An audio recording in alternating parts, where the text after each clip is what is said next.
What is up, everyone? Today we're talking about Ice. Wait, ice. Oh, what's up? Ice. What's going on? Can you just give me a minute? You okay?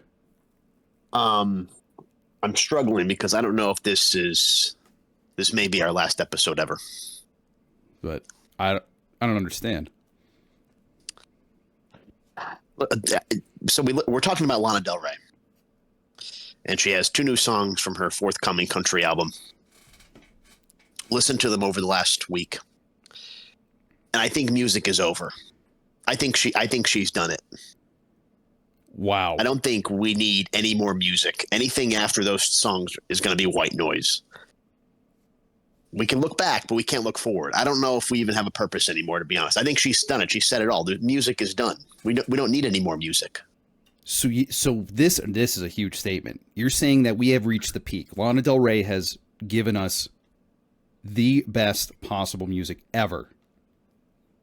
I'm actively suggesting that, yes. Wow. Okay, that is a bombshell way to start this episode. I'll tell you that right now. Really bombshell. No, we're still gonna F around here for sure. But I'll tell you what, I'm impressed. Anyway, continue. Yeah, so this is Regs Rants. My name is Ice, and with us as always is Dixon. How the heck are you?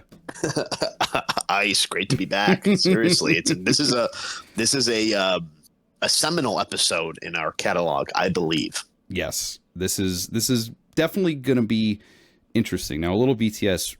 We talked about this. I didn't know really what you thought about it, but you kind of hinted at it, I think, in our text back and forth. Yeah, that you said that this is one of the greatest things that you've ever heard.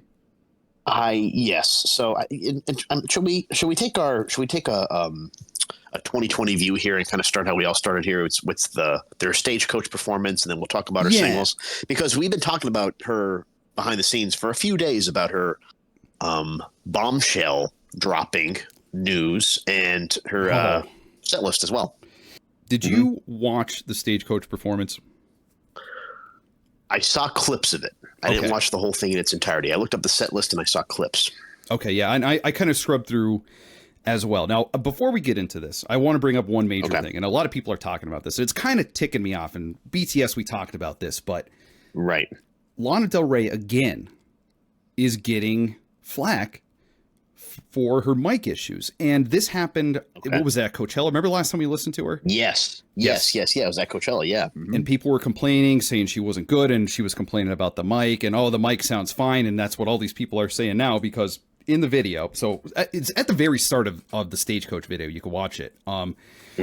She says, hey, could you turn my voice up more? Like immediately. And then after her first song, she says it again. But here's the thing, and this is what's ticking me off. Lana Del Rey is a fantastic singer. Probably one of the best like women vocals out there as far as like uniqueness and all this stuff. She could sing for sure, but when you are on stage, you have to be able to hear your voice very clearly, because that's how our brains work. We're not really using like muscle. There's a lot of different things going on at once when you're trying to hit notes and sing. Right. One of the big things is hearing. So she has in-ear monitors. That's what she's talking about. She wants her voice up in her in-ear monitor. You can't really see them, but people are saying like, "What? The mic sounds fine. She's complaining. She's complaining again. Why does she always complain?" And I'm like, "You guys have no idea what the hell you're talking about. She's complaining because she can't hear herself. If she just sung without those things in her ear, she would just hear the echo and the friggin' crowd, and like you wouldn't be able to sing. It'd almost be like being deaf, because you can't hear yourself." So anyway, I wanted to clear that up. Everyone on YouTube that's commented on that, you're all idiots, and that's all I got to say. And it pisses me off. That's it. That's completely ridiculous. You're absolutely right. That's completely ridiculous. What is this? I feel like Lana never gets the credit she deserves ever with anything. No. I don't know why that is. Exactly. And just another point. I'm sorry ranting about this, but no, it's important. The Coachella performance, some people even gave her flack because they said she wasn't good, or like she was kind of meek and everything, and she wasn't really, going for it. It's because she couldn't hear herself. She was having audio issues. And again, when you're try to sing when you can't hear yourself, You can't do it. Like that's right. Exactly. That's just it. You're not gonna be able to hit the notes. So of course she's holding back, saying like, oh, probably thinking, constantly judging, like, oh, am I hitting the right notes? Am I singing this correctly? And that's the issue. It's not because she wants to hear herself because she's like a narcissist or something. These people in the comments think that. They got to calm the hell down. Talking about our Lana, that pisses me off. But anyway. You're absolutely right. You're 100% right. And it's the whole thing. It's the whole package. She's not just going up there to sing, especially with that, that echo, and it's so loud on that stage. Oh my, exactly. You know? That's why the performers have to wear those monitors so they could hear what they're either what they're playing or what they're singing, or hear the band. Like there's a lot of stuff. It's just it's not just her saying put my voice up. So that's we cleared it up. Exactly. 100%. You're absolutely right. And then so talking about the Stagecoach set, so it looks like she sang.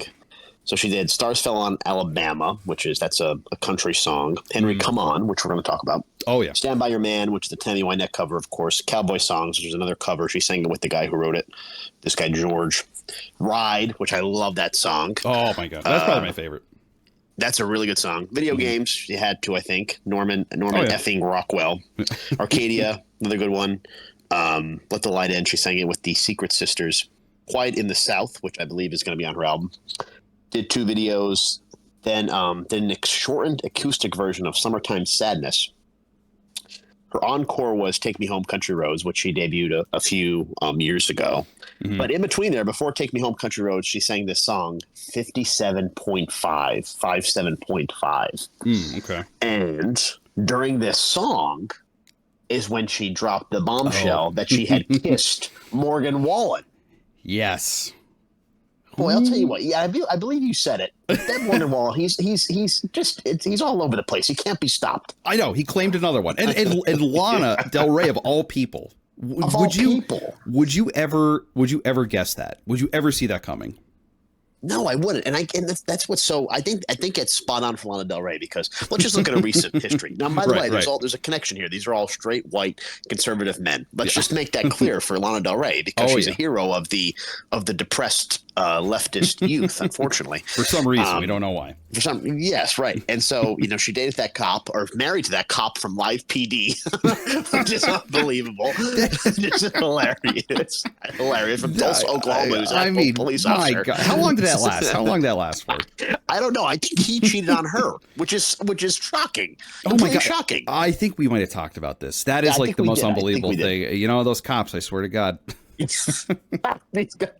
She's actively married to this alligator adventure guide or whatever, alligator zoo guide or whatever in Louisiana. They got married in September, and now she was, and I said it via text message, there she was canoodling with Morgan Wallen out west somewhere on their ATVs. And the thing is that Lana Del Rey is an artist, right? An artist and high level, and I think I said it, and I'll go over it again when we talk about our songs, but this is like growing up with the Beatles. I think this is a generational moment. Wow. And there's Morgan Wallen, who's like, hey, what's up, how are you? Doesn't know what the hell's going on. A menace to society. If you ask me, she's a complete menace. He should be thrown in jail for the rest of his life for all of his disgusting stunts that he's pulled. Which we've always said. Yes. Yeah. Yes, we've said that since day one. And now here Lana Del Rey is kissing Morgan Wallen. What a terrible thing. I know. That really it shocked me, and then I was sad. Then I was upset, and I was a little disappointed too. Yeah, right. Exactly. That's exactly right. It's a whole range of emotions. Now Morgan Wallen, yes. I know, and it's unbelievable. Now, what does poor Florida guy? What does the poor alligator guy think? Yeah, really. I mean, so obviously this had to be. Now they reached out to Morgan Wallen for comment. Nobody has commented yet. She's called out her exes before in previous songs. We don't know the timeline on this. We don't know the timeline of what happened, when it happened, where it happened. I'm sorry, Dixon. Could you? Oh wait, yeah. We got to rewind that, because that kind of blows my mind too. And I didn't know this. Yeah, you said Morgan Wallen has called out Lana Del Rey. Lana Del Rey.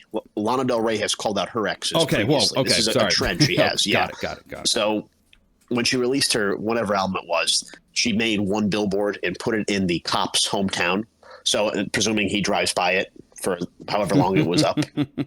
Like, she calls out her exes. This is not uncommon for Lana Del Rey. But we still don't have a timeline here. We don't have a lot of context as far as when it happened, how it happened, what the circumstances was. She says it was out west. They were ATV. and they kiss. What does kiss mean? I don't know. Is it just a straight up peck? Is it a cheek? Is it a is there tongue involved? I'd like to know the details on sync. Yes, I would love to know. I really would. And this, I mean, it's shocking. It's still a developing story, but I think we're going to get to the bottom of it. I mean, like, something's going to come out eventually. It would be. Yeah. Now, here's a question, Dixon. Do you think this is kind of hinting at them having, him being featured on the album? Boy, I don't know, and I really hope not. It would. If that happened, it kind of make you sick. Listen to the song, wouldn't it? Oh, it'd make me completely sick. It made me completely sick because he does not deserve to be anywhere near a Lana Del Rey album. Exactly. We've always said that. And so what? I don't know what it is. I don't know if it's a confidence issue with Lana Del Rey. If it's she can do better than Morgan Wallen. I'm saying that right now, and she could probably do better than the alligator guy. But maybe he's a nice guy. Who knows?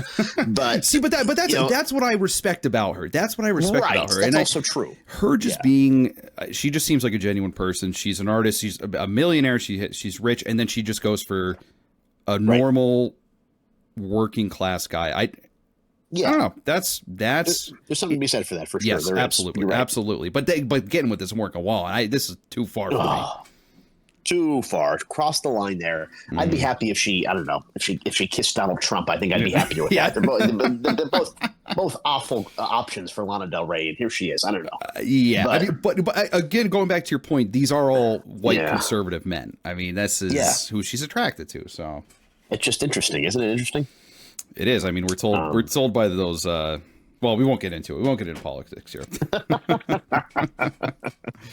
But and I think this is a good pivot point now too, because we listened to the songs. So the two singles that she's released so far, I guess you could call them singles: "Henry Come On" and "Bluebird," and these are coming from her album, which was supposed to be called "Lasso," and it was supposed to be released this month in May. There's been a change; it's delayed. They changed the name of the album to "The Right Person Will Stay," and that's interesting. We don't know when the release date is. It's not going to be this May. This is on point for Lana Del Rey. She's delayed the last 3 of her albums have had a delayed release date. So it's not coming out in May. Not coming out in May. We don't know, to be determined. Okay, got you. So I think I listened to the 2 songs, and it's a very much a Lana Del Rey brand of country. And they're kind of melancholic, and they're kind of like sad. But there sounds like there's happiness and hope in her voice. Yes. Which I haven't heard from Lana Del Rey. Definitely not on There's a Tunnel Under Ocean Boulevard. I definitely didn't hear that on that album at all. But I heard that during these songs. So it sounds like we're entering a happy era of Lana Del Rey. Thanks possibly to the Gator guy. Thanks possibly for her to embrace her country roots. I don't know what it is. But I think there's something special happening behind the scenes, emotion-wise, that is kind of taking these songs and what the rest of the album will look like to another level. See, no, that's really interesting. It's like an artist when they're kind of putting their emotions into song, and you would say that Lana Del Rey does that with her albums, yes, right? Yeah, and they're kind of sad, they're kind of melancholic, they're kind of right. That's kind of a brand, right? Oh yeah, no, absolutely, and that is. And what you said about her brand of country, because you could tell these have a little bit of a country twang. Right. I think Bluebird more than Henry Come On personally, but, right. But yes, it's definitely her brand, 100%. But yeah, I really enjoy that, but I also totally agree with you that it is happier. There's like you said, it's not necessarily like an upbeat, fast, high BPM song, which isn't very characteristic of her to begin with, but there's hope in there. And I do enjoy that because this kind of, I'm going to be honest, this kind of music, it's not really my cup of tea. We all know that. I don't like the national kind of like melancholy songs. We all know that, right, Dixon? We all know. It's said. But I think that she just has such a, she's just like an artist through and through. Like you could listen to the lyrics and you could really like dig into them. The way that it's, I always talk about the production and everything like that, and it's spot on here. Just the way Right. The way her voice is in the mix, the reverb on her voice, I really like that. It fits really well with her vocal style. Just all that stuff. I mean, if these two songs are any indication of what's going to be on the album, I think that's going to be. I think it's going to be great, and whenever it's going to release, I'm really looking forward to it. But yeah, no, me too. I think you're right. I think that's spot on too. And even and its thing is with this, you could tell that even though, like you said, they're low BPM, they kind of have this sort of Lana Del Rey air about them. They just sound happier, and even on her high BPM stuff, like from back in the day, you could still tell she was not only 100%, she didn't feel good. Yeah, you could tell that here. But so I listened to these last night in particular, and I sent them to you, and I said, I think this is some of the. I think these are two of the best songs that I've ever heard. I think these are two of the greatest songs of all time. I really, really do. I think the writing, the composition, the production, as you said, Lana's vocal, Lana's emotions, the vibe, the aura. I think it all comes together. I think we are in a moment right now where it's like listening to the Beatles for the first time ever, like in 1963, 1964. I think we're in this pinnacle that we're seeing something really special, really monumental happening with Lana Del Rey and her music at this point. And how lucky are we to be alive? Honestly, right now, I know. To hear it. I really do. I think these are some of the best songs I've ever heard. I mean, a lot of people are talking about it too, and a lot of people seem to like these songs that she kind of teased off of her new album. What do you think about the lyrics in these two songs? Because I mean, you're a resident Lana expert. Let's be honest here. You really are. Wow. I'm just saying. How does this compare to her older music? Would you say? I think the writing is. She's always been a good writer, and her writing is always good. Her writing is always spot on. This is a little bit more, I think, a little bit more abstract, but also more accessible than some of her previous songs. Right. And I look at the little bird, Bluebird, fly away for both of us. For you have wings, and I have no means to fly. Then in the pre-chorus, she says, "As the wake of my past crashes in, I hear the door slam, but the window's wide open. We both shouldn't be dealing with him." So there's that. It's just a commentary on. Well, if I were a bird, I'd fly away. I don't even know why I just said that. That sounds like the stupidest thing I've ever heard. But yeah, if I had the capability, I would go. Yes. Who is she leaving? Who knows? We don't know. Is she leaving? Does she want to leave? We don't know. And this is evidently from the past where she was gone. She's moving on now, I think. I think now she is the Bluebird. Yes. Entering a new nest, if you will. See, and that speaks to that hope that you're talking about too, that you see in this. It has it might be about a sad topic, but at the end of it, she's getting out of this. She's, flying away. Again, the image of the bird, if you're a bird, you want to fly away. That is a hopeful scene right there that she's painting. Correct. And I think that's absolutely, I think it's spot on. And then if you look at the chorus in Henry Come On, which is interesting, it's stylized Henry, comma, lowercase come on, lowercase c, lowercase o. Look at the chorus, and it's not because of you that I turned out so dangerous. Yesterday I heard God say, it's in your blood, and it struck me just like lightning. I've been fighting, I've been striving. Yesterday I heard God say, you were born to be the one, to hold the hand of the man who flies too close to the sun. Yes. And that's got to be a commentary on her past relationships as well, that she's doing it. She's making it happen. It doesn't matter. You didn't change me. You didn't make me dangerous. I am doing what I am. I'm comfortable where I am. And I think that's that she's comfortable where she is right now. And I think that translates. Yeah, definitely. Again, like the hopefulness. Maybe I'm getting too philosophical into this, and maybe we can't possibly know. But when she's talking about yesterday, I heard God say it's in your blood, and then the next one, I heard God say you were born to be the one. What does she mean by God? Is she like a spiritual person or religious person anywhere? Or is this just kind of some kind of allegory to something else? When she's talking about, that's a question. Yeah. I think yeah, go ahead.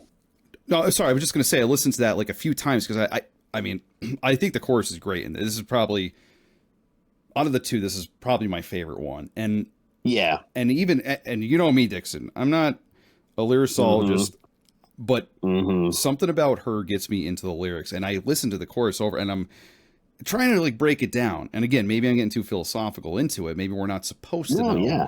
But right, maybe. What do you what does that mean? Yesterday I heard God say it's in your blood, and it struck me just like lightning. Like is that her conscious coming to? Is that her instinct? Maybe I don't know. And she has like an epiphany, kind of. That's interesting. That's a good take on that. No, I think that she's dabbled in witchcraft previously. I don't know if that's currently her thing. But there's two things. There's one thing I know about Lana Del Rey. She loves America, loves the American West, loves the idea of the American dream, right? The institution of America, right? She's very nostalgic with that sort of, I think traditional style and aesthetics, but not the traditional values. Or maybe not. That's a bad thing. A traditional old school ideas, I guess, where, gender roles and these kind of things, Yeah. But she doesn't subscribe to that. But I think that there is that awakening. You're right. And she's mentioned God and spirituality several times throughout her songs. What is she aligned to? I don't know. I haven't dug that deep. But you make an interesting point as far as her awareness, maybe a coming to moment of, okay, is it a conscious factor? Is it an internal dialogue? Is she subscribing to a Christian doctrine or whatever it is? But maybe, like you said, maybe we're not supposed to know. And I think that's what makes this good writing, is that I think it is more abstract than some of her previous work, but definitely is more accessible, just because you can feel a certain way listening to these songs, and maybe you could feel that awareness with it. Right. And I kind of, I definitely respect the abstractness, because it's not abstract in the sense that it's nonsense. It's just that I just love the idea that someone could put something out there and make their own story through their lyrics, but it leaves it to interpretation in a certain sense. Like you still get the message, but it's like you go into the lines and it's interesting. It just makes it interesting. Yeah. And I think she has a way of doing that for sure. Yeah, I think so too. Absolutely. Yeah. So she played these songs at Stagecoach. We listened to the songs. The album is going to be happening at some point. We just don't know when. And I think I'm really looking forward to the album. Now, could it be a major letdown? Are these the bright spots? I don't know. We'll see. Yeah, I say, I mean, it's going to be all hands on deck. When we find out when it's going to release, we should do we'll have to do a special and upload it that day. The tech team's really going to have to work for that, but it will happen. Here we go. The tech team's we're making a, excuse me. The tech team is making a promise right now that we will, wow. Well, they will do that. Not we. I don't know what I'm talking about. They will do that though. They will make it happen. Yeah, for they us, will make it happen. People need to know. They certainly do. Yeah, man. So yeah, I'm really impressed by these songs. And so I think we'll wait to give a rating until we hear the full album for sure. Yeah, I don't know how I feel about giving a rating right now either. I think we could say we enjoyed them for sure, and it excites us for the new album. So, Lana, you did it again. You did it again. Thank you for sharing this with us. Yes, I am eternally grateful. And anything that anybody else is doing, forget it. You can't do it. It's done. You heard it here first. Just hang it up. Yeah. You heard it here first. From Sabrina Carpenter to land law, whatever the hell we talked about last week. Who knows? It's over. You don't have to try to do anything anymore because it's been done. If you don't believe us, listen to these songs and please comment if you disagree, which I'm sure there's obviously this isn't literal. This is I'm sorry. I want to take it. I want to take it as literal. I mean, well, you never know. Like some people listen to us and be like, "Oh my God, I can't believe there's so many better people out there." I can see right. That, exactly. There's always something. There's always going to be some sort of backlash. But this is, sure. I think there's really something special happening, and I remember when I went to see. It was a weekend like a few years ago when I went to see Lana Del Rey. It was a weekend. I went to see Lana Del Rey, and then I went to see, and you were there too. We went to see Above and Beyond. Oh, and yes. I came home like it was that Sunday, and I'm like, I am so depressed because how is this weekend? How are these shows ever going to top anything else I'm ever going to see? And that's how I feel like listening to this right now. I'm like, hopefully there's something else out there that I can listen to that's this good, and hopefully it's the rest of the album. I really hope so. I hope. Who knows? Maybe the album will stop all albums from being released because it'll be the best one ever. We don't know. We'll see. That's what we're hoping for. Love it. Well, like I said, Lonnie, you did it again, guys. Let us know what you think. Let us know what you thought of Stagecoach, how the performance was. Yeah. Let me know personally if you made that stupid comment about her mic. You guys gotta learn what's going on, okay? Don't just start saying stuff you have no idea what you're talking about, okay? So that's all I gotta say. But please open your minds. Yeah, for God's sakes. Guys, thanks for listening, and we'll see you in the next one. Peace.